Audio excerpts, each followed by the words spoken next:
Hey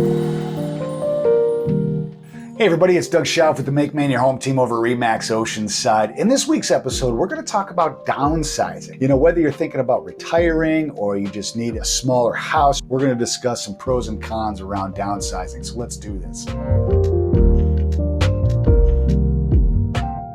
All right, everybody, like I said today, we're going to talk about downsizing your home. I love this talk. I work with a lot of clients that are just, in that stage of life where it's just they maybe need a smaller house, just sick of taking care of things. There's a lot of reasons to look at downsizing. Maybe you're a retirement, or maybe you've had some health issues and now you need like single level and, your house is too big to manage, things like that. So there's a lot of reasons to be downsizing. The first thing that we wanted to touch on was have a plan. Oftentimes I get clients that they wait too long to downsize. Like I get the phone call like, oh my God, I need to do this and I need to do it now. And that just makes it harder, because, it's the stress of, oh my God, I got to get this done, and whenever there's a lot of stress involved, you can potentially make some, either bad decisions or decisions that you have to make on the fly. So we definitely recommend have a plan. Try to think ahead in your life a little bit and think, okay, when am I going to be doing this and when should I be starting to talk about this process and when should I do it? If you're going to be downsizing for like maybe health issues or, getting older, things like that, you want to have a plan in place so you're not in a position that it can be very difficult as we get older, or if something happens health-wise and all that. So it's good to have a plan. And the things to think about when you're looking at your plan, or if you're in the first stages of looking at downsizing, there's a couple questions that we wrote down here that are always good to ask yourself. First off, where do you want to live?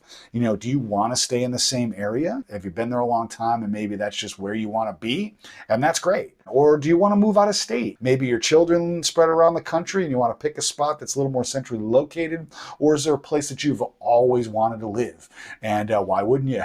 Why wouldn't you go there? And then also, how much space do you need? And what style home is practical for you? Oftentimes when we're talking about downsizing, I hear a lot of people that say, hey, I want single level living. I don't want to have to go up and down stairs. Maybe they hurt their legs or something like that, or have knee problems and don't want to be going up and down stairs. So you want to look at ranches, or maybe Cape style houses that has 2 bedrooms up, but there is one on the first floor. So there's a lot of things to consider there. Again, how much space do you need? How much storage do you need? Obviously going from a big house to a small house, you're going to need to store some stuff or get rid of it, that type of thing. And then also, like, how much money and time can you invest in this process? There's going to be costs that you can't avoid to it, and you want to be prepared for that. And then if you can't afford certain things, how much time do you have invest for it, and how much can you do?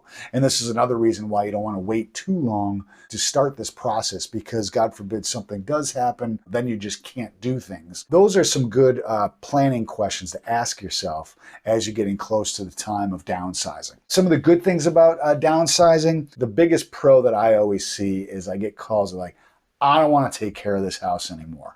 Oh my God, it takes me forever to clean it.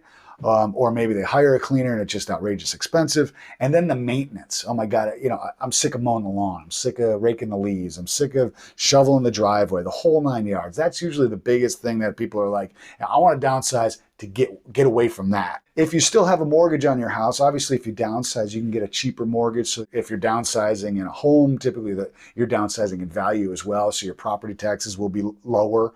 So even if you own the house outright and you're going to pay cash for it, your property taxes are probably going to be lower. So that just increases your monthly cash flow. So it gives you a little bit more spending money, by downsizing.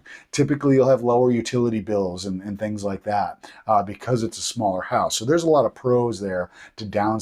Some things that we also wrote down here are some expenses to consider before you move. So first off, when you're looking around, if you're going to downsize, oftentimes people go to like a condo or like some sort of association. So you want to be aware of what the homeowners association fees are and what they cover. A lot of condominiums cover all the maintenance on the outside. We did a video about condominiums. I definitely recommend checking that out. But you want to be mindful of what the association fee is, what it covers, and also the strength of the association, things like that. us as real estate brokers, we can help you out in analyzing all that information as well. So when you are looking at downsizing, oftentimes reaching out to somebody like me or another professional is a good start as well. Getting your house, like if you're going to sell your house and downsize, obviously that's what we're talking about. Getting your house ready to market. That is also something that I can help out. I don't charge for that type of advice. Homeowners insurance and property taxes. Obviously, if you own a home now, of course, you're familiar at least with homeowners insurance and property taxes, but you want to be mindful of what those are on the new place as well. The other things to look at when you're selling your house is like real estate agent fees and other closing costs. We can help you out with those, knowing upfront what all those costs are. And then also purchasing items for your new house. A lot of times when buying a house, sometimes people forget like, oh wait, I got to buy all this furniture. Furniture's not cheap, or other things that you might need for the house. So, you just want to be mindful and kind of keep track of all of those things. So those are some of the expenses that you want to be mindful of and keep track of. When downsizing, we kind of made notes here like, there's a lot of experts out there that can help you out. Okay, I always obviously recommend call the real estate broker because we got a ton of resources. We can help point you in the right direction. We work with a few companies that will actually come in and they're professionals on downsizing and making moves, and they can really kind of help with the process, especially like the purging of helping getting rid of your things and organizing all that stuff. What do you have to throw away? What do you want to keep? We have people that can help out with that. As far as marketing your house and getting things ready for sale, I can help out with that. Yard sales. Reach out to your friends when you're doing this. Let the community help you a little bit too. So those types of things, definitely reach out. Get the help that's out there. Don't feel like you have to do all of this yourself because that's going to be overwhelming for you. Some of the things also, like I would say maybe cons of downsizing are like mostly on like the financial side that you just want to be mindful of. Paying taxes on when you sell your house, depending on how much equity you have in your house. If it's your primary residence, you will be able to exclude a lot of the profit or the income that you made on your house.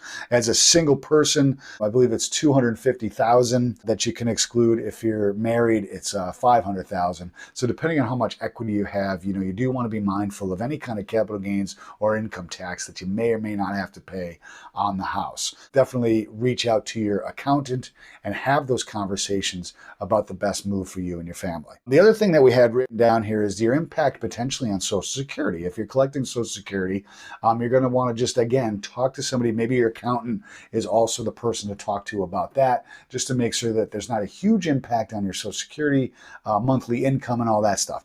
I personally don't know a ton about that end of it, so I don't want to give any major advice aside from chat with your accountant or somebody who's an expert on Social Security to find out and just make sure that there's no surprises down the road when you get to that. Hopefully this was helpful. If you are thinking of downsizing, it's a stressful time. It's emotional. You may have been in your house for a very long time, and making that move is hard, and I understand that. And we are happy to help you, and hopefully this video helps out in answering some of those questions. But certainly feel free to let us know if you have questions. You can comment below. Send me an email. All my contact information is below and on my website. It's pretty easy to find me. We are happy to help at any time. And remember, if you make me in your home or if you downsize, you don't have to do it alone.